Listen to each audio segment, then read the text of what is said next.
Gandang araw mga besh! Tara, samahan niyo ako. Pupunta muna tayo sa koral ng alaga naming baboy. Yan, malapit nga pala kami sa barangay hall. Marami nang nakapark na sasakyan. Dahil simbang gabi nga po, marami lagi ang na-attend ng mass. Ayan. Ito ang aming kapaligiran.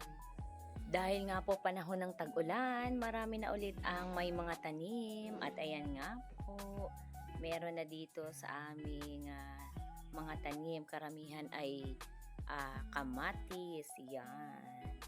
Dito po sa may dinadaanan namin ito, yan. Ang tanim po dyan ay mga kamatis.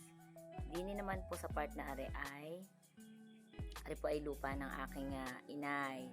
So dahil nga po busy ang aming papa sa kanyang racket, kaya hindi po siya makapagtanim. So nag-aalaga lang po muna kami ng mga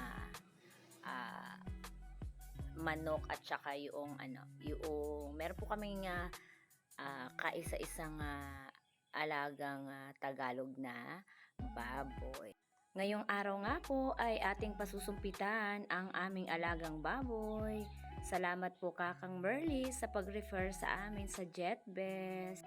Sana'y maraming maging baby ang aming baboy. At ito naman ang aming si Frodo. Yan ang aming tagabantay sa koral. Malapit na nga po tayo sa koral. Jaran! Ito na ang aming nag-iisang baboy. Ayan. Sana'y madami kang maging baby. Nadiskubre ko nga po na kapag hinihipo ng garinis at taenga, ayan, siya ay nahiga na.